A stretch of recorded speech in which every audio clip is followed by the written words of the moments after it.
अशोक के जाने के बाद अशोक जो करता था, जो उसने परंपरा, गुरु शिष्य की परंपरा उसने जो निभाई, जो उसने लोगों को दिखाई, क्योंकि वो अकेले में तो आके मेरे पाँव को हाथ नहीं लगाता था, महफिल में होता था, प्रेस कॉन्फ्रेंस में होता था, कहीं पे हम एनकाउंटर साइट पे भी होते थे, तो तब भी वो उसका यही अंदाज था। अगर किसी ने उससे कोई सीखा होगा ऐसा, तो कोई ऐसी चीज़ को कर देगा, तो मैं समझता हूँ वो अशोक के लिए एक सही मायने में एक सच्ची श्रद्धांजलि अशोक के लिए होगी। इंज लगता कि जिंज परिवार का सदस्य विछड़ गया।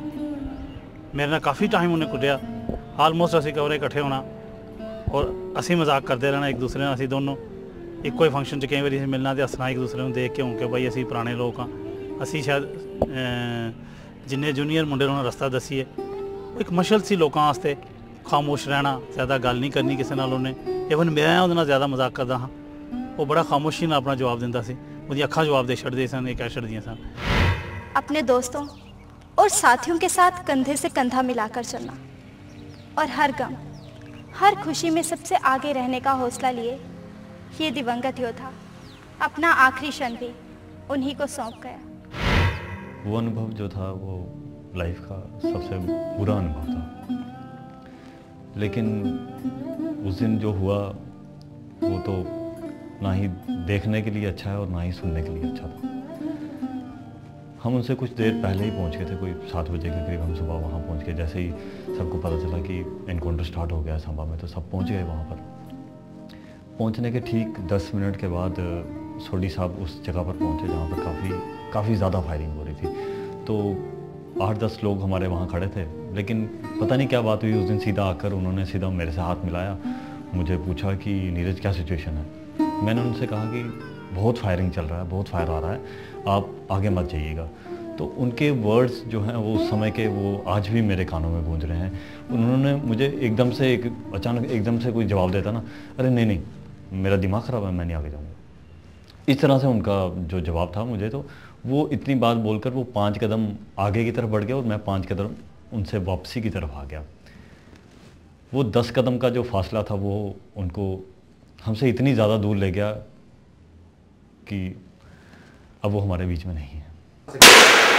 जैसे ही सिंगल एक फायर हुआ तो अचानक से हमने पीछे मुड़ कर देखा। जैसे ही मैंने पीछे मुड़ कर देखा तो सोडी साहब नीचे गिर रहे थे। मैंने उनको जाते ही पाँव से पकड़ा तो उनको उठा के सीधा गाड़ी में रखा। मालूम था इतना कि जो शॉट उनको बिल्कुल सर के ऊपर लगा है, बचने के कोई चांसेस नहीं थे। हालांकि हम इतना मालूम भी था कि शायद वो उस समय ख़त्म हो चुके थे, लेकिन फिर भी एक दिल में एक उम्मीद थी कि शायद हम कोशिश करके शोली साहब को किसी भी तरीके से बचा सकें। जैसे ही गाड़ी में उनको हमने रखा और मेरे को मालूम था कि जिस रोड से वो गाड़ी निकलेगी वहाँ पर आर्मी की गाड़ियाँ खड़ी थी। मैं भागता हुआ आगे गया कि ये गाड़ियाँ यहाँ से हटा दो, ये गाड़ियाँ यहाँ से हटा दो। बस एक उम्मीद थी कि शायद कोई ऐसा करिश्मा हो जाए कि सोडी साहब बच जाएँ। गाड़ी निकालो, गाड़ी निकालो, गाड़ी सर, गाड़ी पीछे करो, जल्दी करो, जल्दी गाड़ी निकालो, पीछे करो, गाड़ी पीछे करो, प्लीज गाड़ी पीछे करो, गाड़ी पीछे करो, सोडी साहब।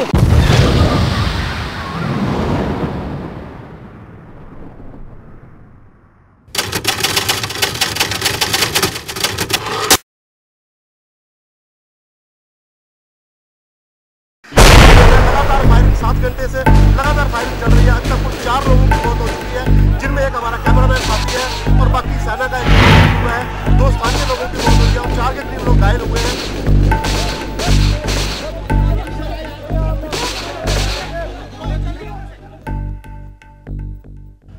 अंतिम यात्रा 11 मई सन 2008। सुबह सुबह का वर्क कॉल। कैलीमंडी सांबा में आतंकवादियों का जमावड़ा और पुलिस के साथ मुठभेड़ शुरू। इस शहर से कई पत्रकार और छायाकारों का कारवा रवाना हो गया और यहीं से आगाज हुआ इस योद्धा के अंजाम का सफर। सिपाहियों के साथ मिलकर आतंकवादियों का सफाया करके आता हूँ और फिर नाश्ता करूँगा। बस यही आखिरी बोल और इस नाश्ते का इंतज़ार। ये दोनों आज भी उसी दहलीज पर कहीं गुमसुम खड़े हैं। जिसे लांघने के बाद वो सूरमा कभी वापस लौटकर नहीं आया, कभी नहीं।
उठाने इसको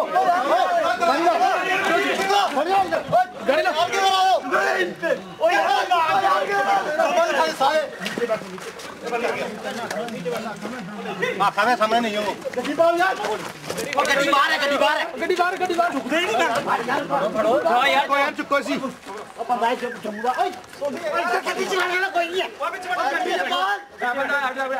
आंखों बीपी लियो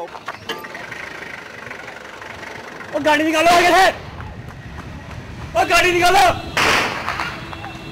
ओए गाड़ी निकालो गाड़ी सर गाड़ी निकालो जल्दी करो सर गाड़ी निकालो गाड़ी सर इधर डालो गाड़ी ए सर गाड़ी पीछे करो जल्दी गाड़ी निकालो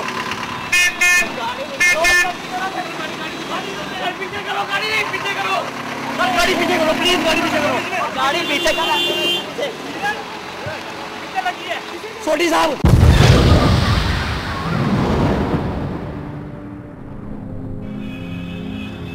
He was a man of substance. He was a man of nerves. He was a man of principles. He lived like a genius and died like a soldier. And he would remain as an immortal soul in many hearts. A human being in flesh and bones was thus consigned into flames, and the legend passed into the history.